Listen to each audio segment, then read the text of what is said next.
नमस्कार। कभी सोचा है कि जब हम ऑनलाइन कुछ ऑर्डर करते हैं तो उस एक क्लिक के पीछे क्या होता है? वो एक क्लिक एक पूरी दुनिया को हरकत में ले आता है।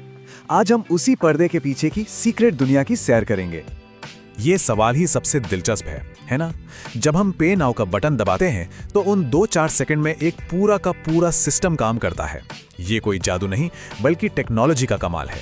तो चलिए इस पूरी जर्नी को शुरू से समझते हैं।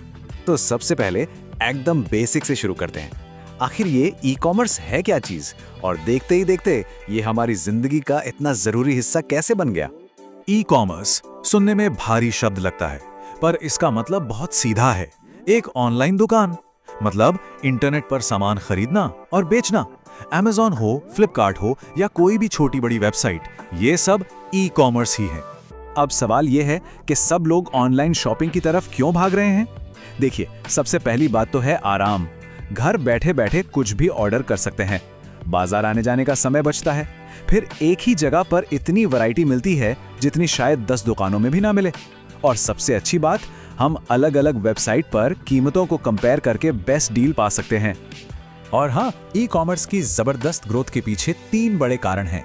पहला, इंटरनेट जो अब हर जगह है। दूसरा, लगभग हर हाथ में एक स्मार्टफोन। और तीसरा और सबसे जरूरी, ऑनलाइन पेमेंट पर लोगों का बढ़ता भरोसा। इन तीनों ने मिलकर ऑनलाइन शॉपिंग की पूरी तस्वीर ही बदल दी। ठीक है, तो अब जब बेसिक्स क्लियर हो गए हैं तो चलिए उस मेन सवाल पर वापस चलते हैं। जब हम पे नाउ पर क्लिक करते हैं तो पर्दे के पीछे असल में होता क्या है? आइए उस एक क्लिक के पूरे सफर को स्टेप बाय स्टेप देखते हैं। ये सफर शुरू होता है किसी चीज को पसंद करने और उसे कार्ट में डालने से। फिर हम अपना नाम पता डालते हैं और फिर आता है सबसे अहम स्टेप, पेमेंट। जैसे ही पेमेंट सक्सेसफुल होता है, हमें एक कंफर्मेशन मैसेज मिलता है और बस फिर हम अपने पैकेज को ट्रैक कर सकते हैं सीधा अपने दरवाजे तक। ऑनलाइन लेन देन में एक चीज बहुत बहुत जरूरी है, वो है सुरक्षा। क्योंकि जहां पैसा है वहां खतरा भी है। तो चलिए देखते हैं कि इस पूरी प्रक्रिया में हमारी जानकारी को सुरक्षित कैसे रखा जाता है। देखिए, जब हम ऑनलाइन पेमेंट करते हैं तो फिशिंग अटैक, डेटा चोरी और क्रेडिट कार्ड फ्रॉड जैसे कई खतरे होते हैं। मतलब गलत लोग हमारी पर्सनल जानकारी चुराने की कोशिश कर सकते हैं, जिससे हमें बड़ा नुकसान हो सकता है। तो इन खतरों से हमें कौन बचाता है? यहाँ एंट्री होती है कहानी के हीरो की, पेमेंट गेटवे। ये एक तरह का डिजिटल बॉडीगार्ड है।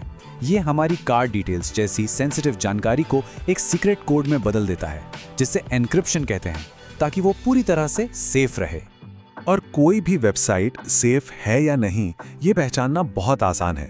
हमेशा वेबसाइट के एड्रेस में HTTPS चेक करें। यहाँ S का मतलब है सिक्योर। इसके साथ ही OTP और 2 फैक्टर ऑथेंटिकेशन जैसी चीजें सुरक्षा की एक और लेयर जोड़ देती हैं, एक और ताला लगा देती हैं। तो हमने ऑर्डर और उसकी सुरक्षा को तो समझ लिया, लेकिन इस पूरे बड़े से सिस्टम को चलाता कौन है? अब हम उन लोगों पे नजर डालेंगे जो स्क्रीन के पीछे से ये सब मुमकिन बनाते हैं। ई कॉमर्स का मतलब सिर्फ एक वेबसाइट नहीं है, ये एक पूरी टीम है। साइबर सिक्योरिटी एनालिस्ट वो गार्ड हैं जो हैकर से हमारी जानकारी बचाते हैं।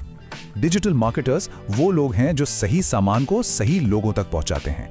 और लॉजिस्टिक्स मैनेजर्स, अरे ये तो वो जादूगर हैं जो हजारों किलोमीटर दूर से सामान को हमारे दरवाजे तक पहुंचाने का पूरा हिसाब किताब रखते हैं। ये तो बस कुछ ही किरदार हैं इस बड़ी कहानी के। और हाँ, अगर कोई इस फील्ड में अपना करियर बनाना चाहता है तो कुछ खास स्किल्स बहुत काम आती हैं, जैसे साइबर सिक्योरिटी की समझ, डिजिटल मार्केटिंग की कला और डेटा को समझने की ताकत। ये स्किल्स आज के डिजिटल जमाने में सोने की तरह कीमती हैं। और करियर के मौकों की बात हो ही रही है तो बता दें, इस फील्ड में कमाई भी काफी अच्छी है। भारत में एक अनुभवी ई कॉमर्स प्रोफेशनल आराम से 40,000 से 1 लाख रुपए महीना या उससे भी ज्यादा कमा सकता है। तो ये तो थी आज की बात, लेकिन भविष्य में क्या होने वाला है? ऑनलाइन शॉपिंग का भविष्य कैसा दिखेगा? चलिए जरा भविष्य में झांकते हैं। भविष्य तो वाकई कमाल का होने वाला है। सोचिए जरा, AI हमें हमारी पसंद की चीजें खुद ब खुद दिखाएगा। हम सिर्फ बोलकर शॉपिंग कर पाएंगे, ड्रोन से सामान की डिलीवरी होगी, और तो और हम ऑगमेंटेड रियलिटी की मदद से घर बैठे कपड़े या चश्मे पहनकर देख पाएंगे। कमाल है ना? तो अंत में एक सवाल, जैसे जैसे टेक्नोलॉजी असल और डिजिटल दुनिया के बीच के फर्क को मिटा रही है, शॉपिंग का अगला बड़ा बदलाव कैसा होगा? ये एक ऐसा सवाल है जिसका जवाब हमें और आपको आने वाले समय में ही मिलेगा।